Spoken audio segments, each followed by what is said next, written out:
बालेश्वर जिले में अष्टम राष्ट्रीय पोषण मास पालित।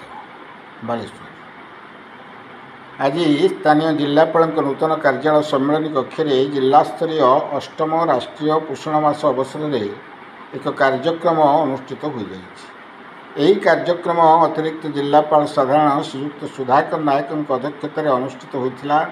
मंचासीन अतिथि मानक मध्य जिला परिषद अध्यक्ष श्रीयुक्त नारायण प्रधान, उपजिलापाल श्रीयुक्त शिव मालव्य, जिला सामाजिक सुरक्षा अधिकारी श्रीमती प्रतिभा बेहेरा, जिला समाज कल्याण अधिकारी श्रीमती ज्योत्ना महांती एवं जिला सूचना और जनसंपर्क अधिकारी प्रियदर्शी राजेश उपस्थित थे। मान्यवर जिला परिषद अध्यक्ष श्रीयुक्त नारायण प्रधान यह कार्यक्रम सहित जड़ित समस्त उद्यम को प्रशंसा करते। से प्रत्येक अंचल में दुर्बल वर्ग को चिन्हट करने यह अभियान को आवश्यकता थिबा लोकों निकट में पहुँचाइबा एवं यह सफलतार सह आगक नहीं एक सुस्थ समाज गठन करने उपरे आलोकपात करते। परे यह कार्यक्रम अध्यक्ष अतिरिक्त जिलापाल साधारण श्रीयुक्त सुधाकर नायक वक्तव्य कहते यही कार्यक्रम में 4टी लक्ष्य गोष्ठी अच्छी। गर्भवती महिला, स्तन्यपान कराउथुवा माँ, 6 वर्ष कम बयसर शिशु एवं किशोरी बालिका।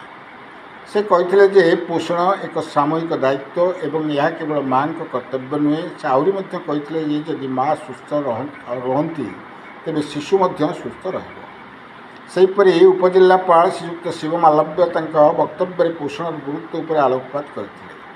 से कहते जे अपपुष्टि भारतर विकसित भारत 2047 महान दृष्टिकोण पर एक प्रमुख बाधा। बालेश्वर विभिन्न स्थान में राष्ट्रीय पोषण मान सह जड़ित समस्त उद्यम को प्रशंसा करते। जिला सामाजिक सुरक्षा अधिकारी श्रीमती प्रतिभा बेहेरा यह कार्यक्रम उद्देश्य विषय आलोकपात कहते यह मूल समस्या को समाधान करने।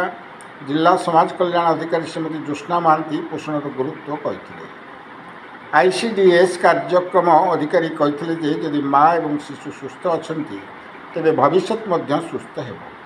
बाहानगा CDPO शिशु और युवक खाद्य कार्यक्रम विषय में आलोकपात करते जे जन्मरू 6 मास पर्यंत केवल स्तन्यपान, 2 वर्ष बा ताठार अधिक समय पर्यंत स्तन्यपान जारी रहिबा एवं 6 मास पर निरापद, पर्याप्त एवं उपयुक्त परिपूरक खाद्य आरंभ करने आवश्यक। यापर परिपूरक खाद्य एवं स्थानीय रेसिपी, मिलेट, फल और पनीपरिया उपरे खाद्य प्रस्तुत प्रणाली प्रदर्शनी एवं स्वदेशी खेलना सहित टयाथन प्रदर्शित होता।